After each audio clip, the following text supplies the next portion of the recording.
नमस्कार। हमारे पास सोसाइटी के मैनेजमेंट को लेकर बहुत सारी क्वेरीज आती हैं, पर उनमें सबसे ज्यादा क्वेरीज होती हैं जीएसटी को लेकर। तो हमने कई मेंबर्स के कंफ्यूजन को देखते हुए और उनकी रिक्वेस्ट पर यह वीडियो बनाया है।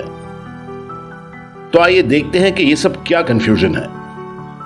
ये 10 सवाल सबसे कॉमनली पूछे जाते हैं।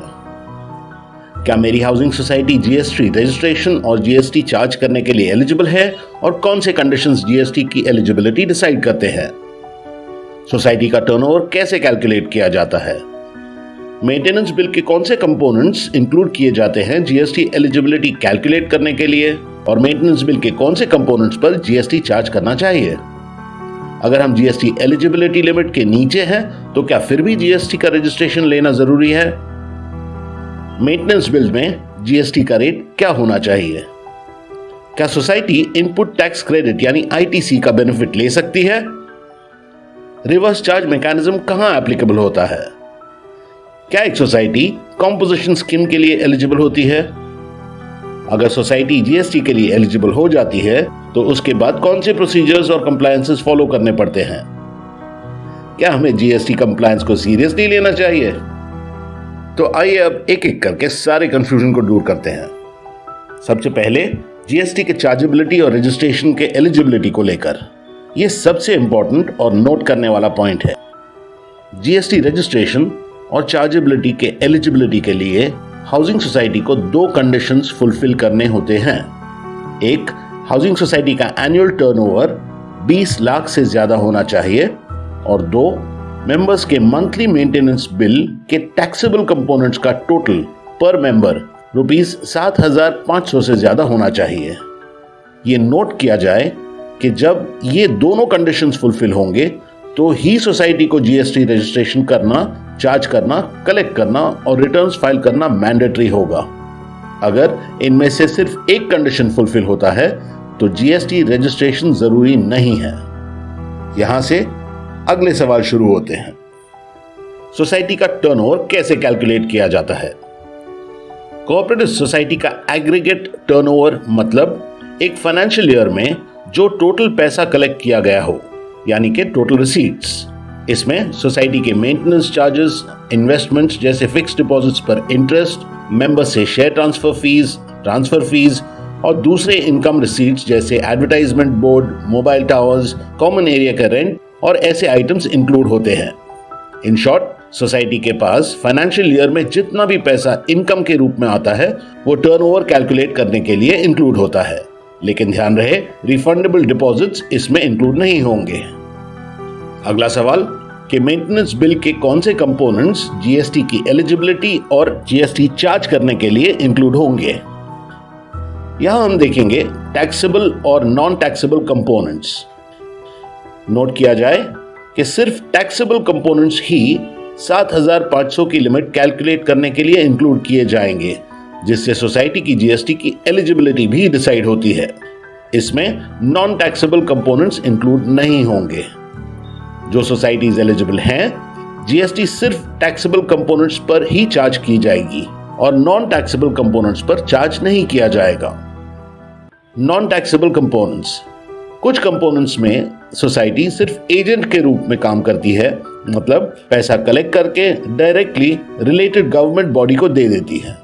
ऐसे कंपोनेंट्स जीएसटी एलिजिबिलिटी कैलकुलेट करने में इंक्लूड नहीं होते और अगर सोसाइटी जीएसटी के लिए एलिजिबल भी हो तो भी इन पर जीएसटी का चार्ज नहीं होगा, जैसे प्रॉपर्टी टैक्स या म्युनिसिपल टैक्स, इलेक्ट्रिसिटी चार्जेस जो सोसाइटी के कॉमन एरिया के यूजेज के हो और वाटर चार्जेस। अब देखते हैं टैक्सेबल कंपोनेंट्स।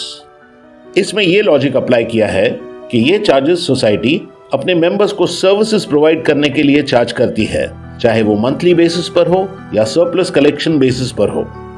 कुछ कॉमन टैक्सेबल कंपोनेंट्स हैं sinking fund, maintenance charges, non occupancy charges या सबलेट चार्जेस, पार्किंग चार्जेस, कोई और फंड जैसे major repair fund, share transfer fees, common services जैसे club house, swimming pool etcetera, late payment पर charge किया हुआ interest और ऐसे कई कंपोनेंट्स।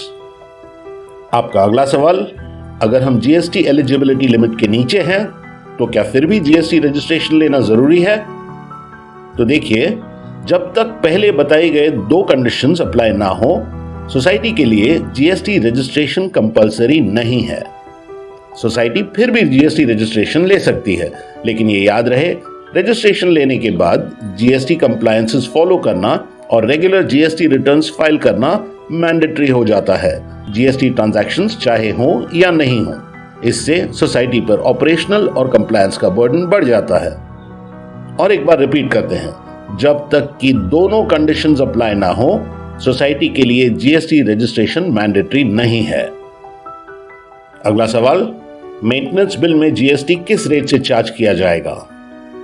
अगर एप्लीकेबल हो तो जीएसटी सिर्फ टैक्सेबल कंपोनेंट्स पर ही चार्ज किया जाएगा और जीएसटी का रेट 18% होगा। ये नॉर्मली 2 पार्ट्स में होगा, जिसमें सीजीएसटी यानी सेंट्रल जीएसटी 9% और एसजीएसटी यानी स्टेट जीएसटी 9%, टोटल 18%। क्या सोसाइटी आईटीसी का बेनिफिट ले सकती है? हाँ, अगर सोसाइटी जीएसटी पे करने के लिए लायबल हो जाती है तो वो आईटीसी का क्रेडिट भी ले सकती है। Under section 16(1) of GST act, subject to conditions for taking input tax credit, housing society is entitled to ITC in respect of taxes paid by them on capital goods like generators, water pumps, lawn, furniture, etc. Goods like taps, pipes, other sanitary or hardware fittings, etc.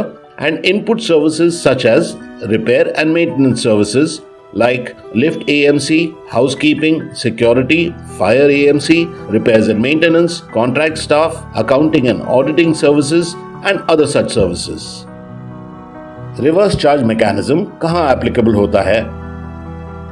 Tax liability under reverse charge का मतलब tax का amount supplier को ना पे करते हुए housing society द्वारा directly pay किया जाएगा जब supplies section 9.3 of CGST act के अंडर नोटिफाइड हैं, जैसे services of goods transport agency, advocate services etcetera, और supplies from unregistered person under section 9.4 of CGST act.